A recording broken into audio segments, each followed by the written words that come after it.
Pemirsa, Wakil Ketua 3 DPRD Lampung Tengah Muslim Ansori memimpin reses tahap 1 tahun 2024 di Kalirejo, Lampung Tengah.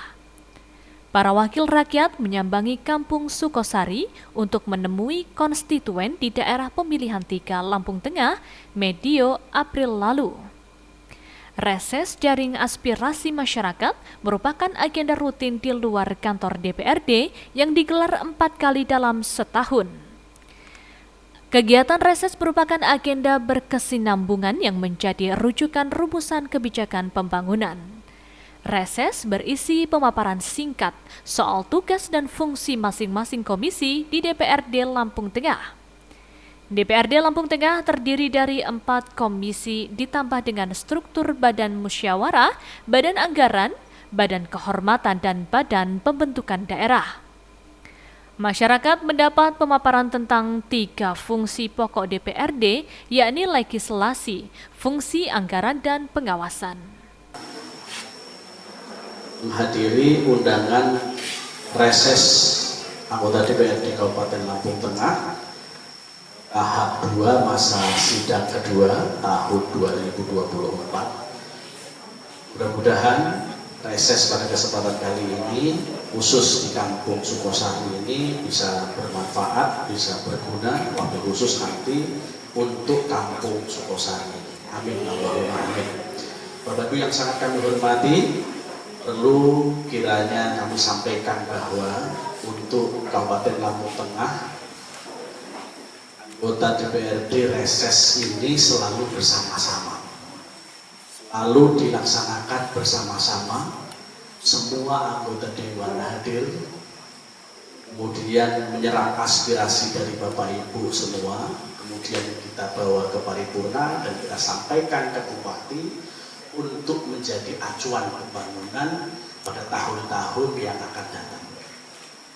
Kita bersama-sama supaya apa? Supaya hasilnya bisa maksimal.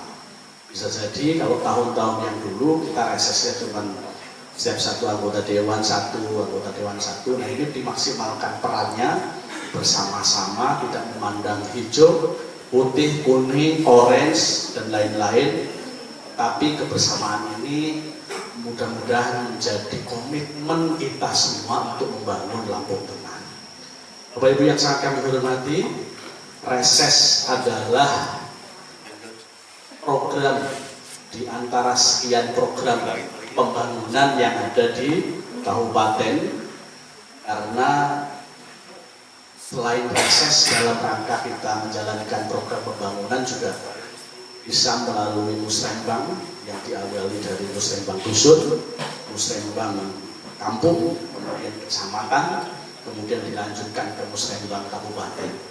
Nah, reses anggota DPRD ini adalah di antara sekian banyak pintu masuk proses pembangunan yang ada di Kabupaten Lampung Tengah. Tentunya kami berharap dengan sangat nanti forum ini bisa dijadikan ajang yang bisa bermanfaat untuk kita semua, dimanfaatkan oleh Bapak Ibu semua, khusus yang ada di Kampung Sukosari ini dengan sebaik-baiknya. Mudah-mudahan dengan kita memanfaatkan forum-forum seperti ini, kue-kue pembangunan yang ada di Kabupaten Lampung Tengah itu bisa mengalir ke Kampung Sukosari, wabil khususnya pada umumnya di Kecamatan Kalirejo ini. Amin Allahumma. Bapak Ibu yang sangat kami hormati, izin sebelum saya menyampaikan beberapa hal lebih jauh, di sini hadir di samping kiri saya, ini senior saya adalah Pak Muhammad Khofur. Pak Khofur, beliau untuk tahun yang akan datang sudah tidak jadi lagi anggota DPRD Kabupaten Lampung Tengah. Alhamdulillah ya, karena meningkat jadi anggota DPRD Provinsi Lampung. Amin. Allahumma. Mudah-mudahan dengan adanya beliau nanti duduk di provinsi akan menambah energi lebih terhadap pembangunan-pembangunan yang ada di Kecamatan Kalirejo ini. Kemudian yang ada di samping saya adalah Pak Ashari.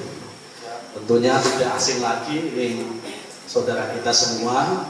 Beliau adalah Kota DPRD asli Kampung Sukosari, Pak. Asli Kampung Sukosari pada pemilu tahun 2024 juga masuk bagian dari calon anggota DPRD 2024 yang mendapatkan suara terbanyak di Kecamatan Kalirejo. Kasih aplaus dong. Iya. Bapak Ibu yang sangat kami hormati, tentunya memang kita reses sudah beberapa kali, tapi di Kampung Sukosari ini baru sekali ini. Melalui jaring aspirasi, masyarakat diminta mengisi usulan yang tidak melalui terkait pembangunan fisik. Usulan bisa berkaitan dengan ekonomi kreatif, home industri, dan kondisi sosial budaya. Masyarakat ikut berperan mendukung pelaksanaan kebijakan program pembangunan melalui usulan yang disampaikan. Masyarakat diminta tidak saling menyalahkan terkait problematika yang terjadi di lapangan. Sebaliknya, masyarakat diharapkan memberikan dukungan terbaik untuk kemajuan Lampung Tengah. Sejumlah usulan disampaikan masyarakat terkait kondisi infrastruktur, kesehatan, hingga kondisi pertanian di wilayah setempat. Dari hasil reses tersebut, pemerintah diminta menyelesaikan sejumlah pekerjaan rumah di Kalirejo, Lampung Tengah. Perbaikan jalan rusak, khususnya di sejumlah titik utama di kecamatan setempat, menjadi perhatian khusus DPRD Lampung Tengah. Masalah penanganan jalan rusak menjadi salah satu skala prioritas. Tadi mungkin itu yang dapat kami sampaikan. Intinya, manfaatkanlah forum ini sebaik-baiknya. Disampaikan oleh Pak Kepala Kampung. Sampaikanlah usulan yang prioritas. 1, 2, atau 3 mungkin ya, yang prioritas agar supaya dilaksanakan di tahun yang akan datang. Karena reses kali ini adalah untuk memasukkan program pembangunan yang dilaksanakan pada tahun yang akan datang. Assalamualaikum warahmatullahi wabarakatuh. Kalau saya ngomong halo, jawabnya hai. Halo. Menutup awek nom didik. Halo. Sambil angkat tangan dong. Halo. Burung kafe, santai boleh. Halo. Tepuk tangannya mana? Hari ini alhamdulillah luar biasa Bu, 10 anggota DPRD Kabupaten Lampung Tengah hadir di tengah-tengah kita dalam rangka memberikan kesempatan kepada masyarakat untuk mengikuti, untuk bareng-bareng mikir bagaimana Lampung Tengah ke depan lebih baik, bagaimana aspirasi khususnya Kampung Sukosari ke depan mudah-mudahan lebih baik melalui jaring aspirasi masyarakat. Yang terhormat Bapak Kepala Kampung, Pak Haji Daroji, yang terhormat senior kita Mas Bopur, Mas Muslim, dan insya Allah nanti kita telu ya. Yang 7 di mana Mas Edi? Masih dalam perjalanan. Tenang. Waduh. Karena kalau 10 ini hadir semua sebenarnya lengkap Bu. Lengkap. Bakule ini kabeh. Tapi kita kehadiran wakil ketua ya sudah memberikan aspirasi. Kalau ada wakil ketua insya Allah semua bisa terjawab. Kalau 10 ini hadir semua, aspirasi apapun bakule ono. Iki insya Allah ya oleh wakil ketua kabeh menjawab, Mas Muslim kecuali bidangnya lain. Mas Kopor hari ini di komisi 4, saya di komisi 2, Mas Muslim wakil ketua. Kalau wakil ketua itu semua meramu Bu, dari permasalahan ibu baru lahir sampai anak bekerja sampai macam-macam ada di semua ada di pimpinan. Gitu. Jadi monggo silakan salurkan aspirasinya, mudah-mudahan nanti bisa terrealisasi. Dan mudah-mudahan bisa ada yang dikejar melalui perubahan Mas Kopur ya, karena aku seramai dulu ya ada perubahan. DPRD berencana menyusun program pembangunan melalui pokok pikir yang berasal dari aspirasi masyarakat saat reses. Arah kebijakan pembangunan merujuk kepentingan masyarakat yang paling mendesak. Usulan pembangunan sarana prasarana, penambahan fasilitas dan perbaikan jembatan disampaikan masyarakat dalam reses. Masyarakat meminta pembangunan infrastruktur memiliki kualitas yang baik agar tidak mudah rusak. Pemerintah diminta serius menindaklanjuti keluhan masyarakat terkait buruknya sejumlah hasil pembangunan infrastruktur jalan. Masyarakat diminta untuk tidak sungkan mengutarakan aspirasi kepada wakil rakyat di DPRD Lampung Tengah. Tahun-tahunnya sudah dengan munculnya peraturan-peraturan baru di setiap awal tahun. Mungkin hanya saya mungkin menambahkan tadi pertanyaan dari Pak Omin, Pak Wasikin, dan Bu Maryam. Yang jelas pertama terkait pupuk. Pupuk itu memang masalah klasik, termasuk pergantian metode itu sebenarnya bagian dari upaya pemerintah untuk mengurai benang kusut, Pak. Jadi perubahan regulasi kemarin itu niatnya pemerintah itu ya ingin mencari solusi juga dari permasalahan yang ada sebelumnya. Sebelumnya kan ketika pupuk itu diberikannya ke kelompok ada masalah, kan gitu. Pemerintah mendengar akhirnya bikin regulasi yang seperti ini, yang harus ngambilnya pakai KTP, difoto, fotonya langsung dikirim ke ke pemilik regulasi, ke sistemnya, dan seperti itu. Sebenarnya niatnya ya mengurai masalah, tapi ternyata misalnya hari ini memang kemarin di hari pertama juga kita menemukan keluhan masalah regulasi pupuk ini. Nah, artinya setiap regulasi pemerintah itu sebenarnya niatnya itu ingin mengurai masalah, tapi kadang memang prakteknya tidak mungkin seindah, seideal yang mungkin direncanakan oleh pemerintah. Termasuk masalah pupuk ini, mungkin menurut pemerintah ketika dulu diberi ke kelompok, ternyata ada yang harusnya dapat nggak dapat, kan seperti itu. Maka akhirnya pertanggungjawaban pengambilannya itu menjadi personal, walaupun tetap datanya lewat kelompok, tapi pengambilan personal, pertanggungjawaban personal, ya harus foto, pakai KTP dan lain sebagainya gitu kan. Nah, sebenarnya niatnya kan biar memastikan bahwa pupuk itu benar-benar dapat ke yang terdata. Nah, tapi memang ya namanya sistem itu perlu perlu penyesuaian, termasuk mohon maaf misalnya ada yang tadinya terdata jadi nggak terdata dan sebagainya, itu kan bagian dari mungkin error sistem, termasuk misalnya kayak PKH dan lain sebagainya kan seperti itu juga. Ada yang harusnya nggak layak data terdata, ada yang harusnya tidak terdata, harusnya terdata tidak terdata. Nah, itu terkait regulasi dan pasti dievaluasi oleh pemerintah, termasuk mohon maaf misalnya ketika kita menemukan masalah ini kan nanti masalah yang menjadi bagian yang akan menjadi laporan kita di jenjang berikutnya, akan masuk ke nanti kita setelah ini ada paripurna, laporan reses, itu ini kan menjadi catatan-catatan yang akan terdokumentasikan ke dalam dokumen resmi pemerintahan. Misalnya masalahnya terlalu kompleks yang boleh jadi tidak begitu lama nanti akan ada revisi regulasi. Tapi sebenarnya inti dari pupuk itu kan memang pupuk subsidi itu kan tidak pernah menyelesaikan 100% kebutuhan petani. Ini yang memang harus kita sama-sama pahami, Bapak-bapak ini. Gak pernah mau bikin regulasi seperti apapun, ya tetap kalau bunyinya subsidi itu pasti ada disparitas, ada istilahnya disparitas itu jarak antara kebutuhan petani dengan banyaknya pupuk yang disediakan oleh pemerintah dan pasti tidak mencukupi.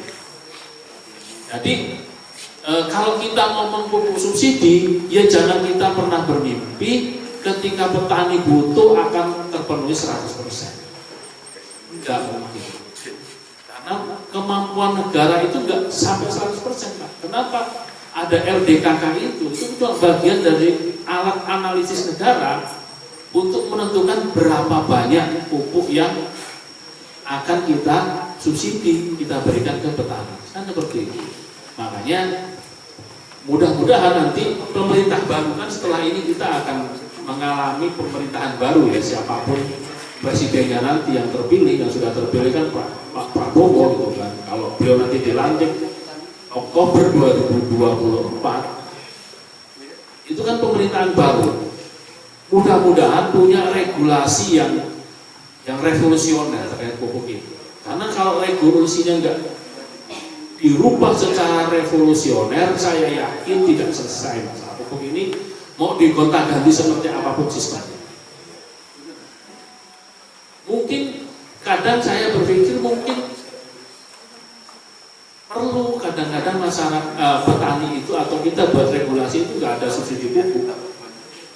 Nah, tanda kutip. Usri itu sanggup nggak memproduksi pupuk sesuai dengan kebutuhan petani pun sanggup, petrokimia sanggup. Cuma pasarnya itu kan apa, karena yang dimasukkan itu pupuk subsidinya itu ya nggak sesuai dengan kebutuhan. Tapi kalau tidak ada subsidi pasti ada pupuk, nggak mungkin langka kan gitu. Cuma mampu nggak petani beli pupuk, mampu dan tidaknya petani beli pupuk itu kan lebih kepada pasca panennya seperti apa kan, kata dia. Kalau mohon maaf kemarin beras itu 15.000, ini kita bayangin ya, beras kan sampai 14-15.000 pernah ya. Kira-kira kalau harga beras 14.000, petani sanggup nggak beli pupuk non subsidi? Sanggup ya? Nah, artinya menambah subsidi pupuk itu boleh jadi bukan solusi. Karena nggak pernah kebutuhan 100% akan terpenuhi. Boleh jadi misalnya pemerintahan baru berani berbuat revolusioner menghilangkan subsidi pupuk, tapi sebagai bagian dari bahwa kita ini negara agraris yang topangan ekonominya mayoritas dari sektor pertanian, khususnya tanaman pangan, maka sebagai bagian dari pertanggungjawaban pemerintah, mungkin pemerintah hanya perlu menjaga regulasi harga. Regulasi harga, petani dikasih tadi Pak Sikin, misalnya ada harga minimal, ya kan, yang ditetapkan oleh negara, tapi harga minimal itu dipastikan petani untung. Saya kira petani itu nggak akan mengeluh ketika subsidi itu tidak ada. Ya. Mudah-mudahan negara kita ini ke depan Menteri Pertaniannya dan lain sebagainya itu orang-orang yang punya kapasitas, ngerti susahnya jadi petani, ngerti bagaimana merevolusi regulasi sektor pertanian, sehingga nanti solusinya itu solusi yang benar-benar menjadi memberi kemanfaatan bersama. Saya kira karena ini regulasinya tingkatnya nasional, bukan selesai di tingkat kabupaten. Kalau masalah pupuk ini Kementerian Pertanian, Kementerian Keuangan, gitu. Menteri Pertanian sudah punya data, ini loh kalau mau 100% subsidi segini pupuk yang dibutuhkan petani. Tapi Menteri Keuangan bilang ya nggak mungkin lah, uangnya nggak cukup, segini aja yang diberikan untuk subsidi. Pasti seperti itu, dan itu regulasinya di tingkat nasional. Nah itu masalah pupuk, dan itu erat kaitannya tadi dengan masalah harga. Karena harga hari ini, mohon maaf, kalau kita boleh mengkritik, negara kan belum hadir Pak dalam proses penentuan harga hasil pertanian. Siapa yang menentukan harga hasil pertanian? Yo, pengusaha jagung, pengusaha beras. Yang kalau kita tarik skala nasional Pak, nggak lebih dari 10 orang ya. Yang data jagung se-Indonesia bulan ini akan berapa juta ton hasil pertanian bulan ini, panen raya ini sudah tahu datanya Pak, mereka Pak. Bos-bos jagung yang 10 orang itu tahu Pak, sudah ngotok kering. Bapak mungkin masih nggak bisa prediksi, cuma nanam 2 hektar aja kira-kira mau hasilnya berapa Pak, nggak bisa. Tapi kalau mereka ini yang beli jagung se-Indonesia Raya itu bisa prediksi. Maka mohon maaf, ini teori sederhana gini Pak. Jadi kemarin harga jagung dinaikkan luar biasa itu ya bagian dari strategi mereka. Sehingga pantas kenapa? Pantas nanti biar nggak terlalu tinggi ada jagung impor masuk. Padahal sebulan lagi mau panen raya. Izin jagung impor masuk sudah diteken, belum datang jagung impornya, jagung masyarakat sudah panen. Begitu pengumpul besar di Sukosari ini, misalnya ada pengumpul besar ini telepon gudang bilang, waduh minggu ini belum bisa terima Pak, belum bisa ngasih harga. Bingung lah petani, ditahan sehari 2 hari, akhirnya udah main, asal berani mau beli segini ya udah kirim aja ke gudang. Petani akhirnya ngikut. Nah seperti itu Pak mafianya Pak. Negara belum hadir, mudah-mudahan besok negara hadir di sektor pertanian itu. Kita doakan yang baik-baik untuk pemerintahan baru, siapapun presidennya, mudah-mudahan menterinya menteri yang profesional. Karena kalau menterinya ngomong kepentingan masyarakat, kepentingan negara, ya mampu Pak melakukan itu. Jadi itu terkait sektor pertanian. Yang kedua terkait drainase. Drainase itu tadi yang Pak Wasikin bilang itu kan jalan provinsi yang itu jalan provinsi. Ya berarti kan nanti PR-nya Mas Gofur itu kalau ini sama Pak Miswan ya, Pak Miswan. Nah tapi masyarakat juga, saran saya jangan hanya menunggu program dari pemerintah. Karena tadi yang disampaikan Pak Muslim nggak bisa. Banjir hari ini, kita sidak hari ini, sebulan ke depan drainasenya dibangun, nggak berusaha depan. Tetap masyarakat ini harus punya solusi instannya dulu. Gotong royong lah bikin drainase manual dulu. Tiap Sabtu Minggu dicicil gitu kan. Bagaimana air itu intinya kan diberi saluran untuk lari. Kalau nggak dikasih jalan air itu lari kemana? Ya dia larinya basi-basi. Nah ini kan yang terjadi di kita. Karena gini, kalau ngomong banjir, kadang kita bisa menyalahkan pemerintah. Tapi sebenarnya kan faktornya bersama-sama. Pemerintah punya kontribusi, mungkin tidak membangun drainase yang layak, mungkin ya. Tidak membangun tata kota yang bagus, yang bebas banjir, mungkin iya. Tapi masyarakatnya juga punya kontribusi, saya kira kan gitu. Nah maksud saya itu pembangunan talut itu kewajiban pemerintah, harus gitu kan. Tapi kan kemarin mungkin pilihannya kalau mau ada talutnya yang cornya semakin kurang, pendek. Mungkin akhirnya rapat anggaran udah mending kita kalahkan dulu talut dan drainase ini, yang penting cornya panjang. Nanti setelah itu baru kita anggarkan talut dan drainasenya. Nah sambil menunggu itu ya kita gotong royong lah, karena kalau yang banjir ya yang merasakan kita.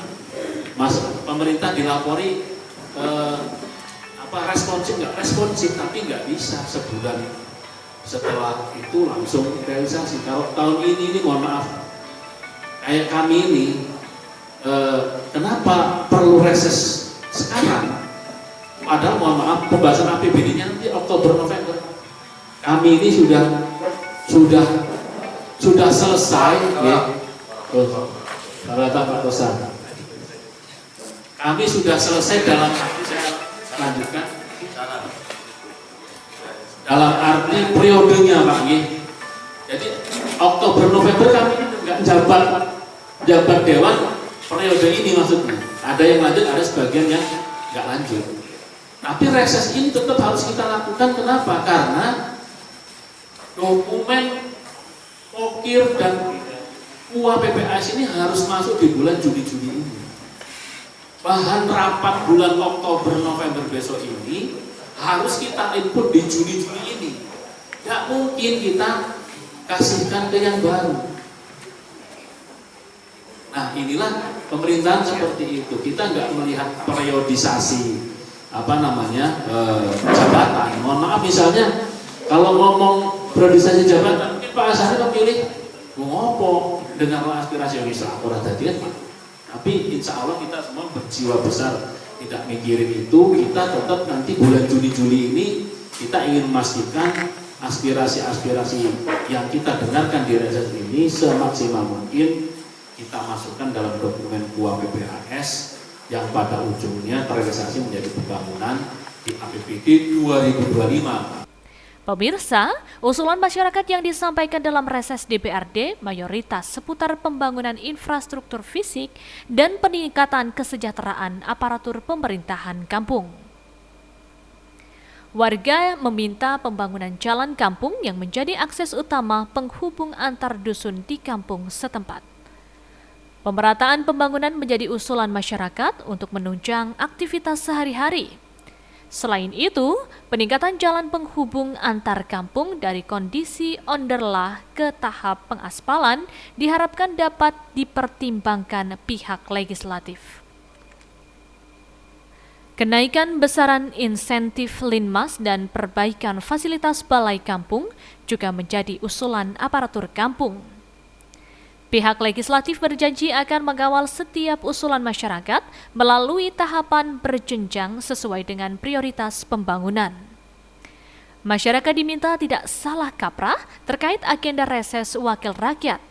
Setiap usulan masyarakat akan dijadikan pokok pikir anggota DPRD. Kan itu sudah masuk di RKA, sudah ada. Maka terjadi hilang gara-gara semua anggaran dialihkan ke COVID kan. Terus masuk lagi di anggaran 2021-2022. 2022-2023. Nah, itu kan kita ada pemangkasan lagi yang harus fokus ke anggaran kesehatan dengan pendidikan. Sedangkan pembangunan itu infrastruktur itu hanya kena 20% dari anggaran. Nanti ke depan ini coba kita dorong lagi, cuma tidak gaji. Semua anggota dewan ini pasti ingin memperbaiki desanya. Kan sekarang ada, walaupun masa sari tidak jadi, kan ada UR-nya. Nanti biar UR-nya lah yang menyelesaikan urusan itu dan mendorong juga di dalamnya. Ya. Kalau masalah jalan provinsi, ini Osari ini termasuk yang hebat lah. Jalan provinsi, karena ada anggota dewannya Mas Asari, berhubung wakil gubernurnya adalah orang PKB juga. Jadi jalan provinsi ini ya walaupun pendek-pendek, ya lumayan lah Bu, sudah ada pembangunan. Itu kalau tanpa ada anggota dewan di desa Sukosari mungkin ya nggak akan. Contohnya kayak Sri Basuki itu, depan rumah saya sendiri jalannya rusak, belum ada pembangunan, karena baru tahun inilah Pak Miswan Rodi menjadi anggota Dewan Provinsi, Mas Gopur jadi anggota Dewan Provinsi. Mudah-mudahan tahun depan jalan kita ini dari Bangunrejo sampai dengan Kayarjo harus selesai. Ya Mas Gopur.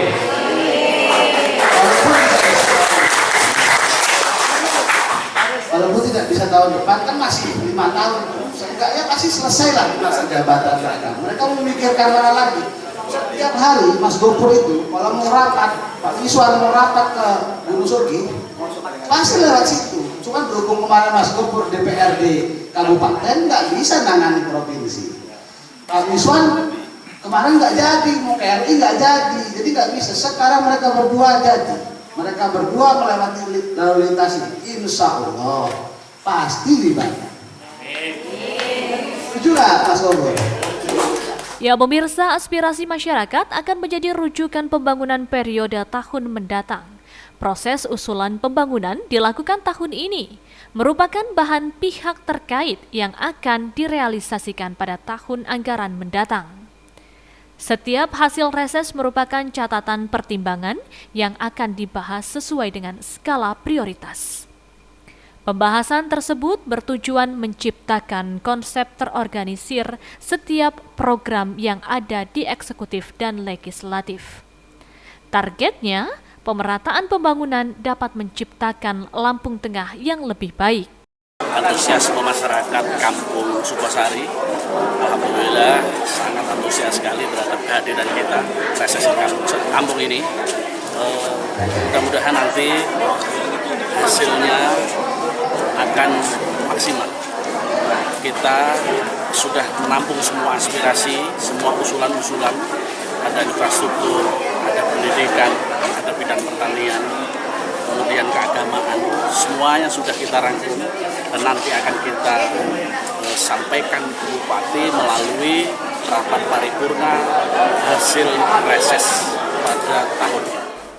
Edi Suranto, Siker TV, melaporkan.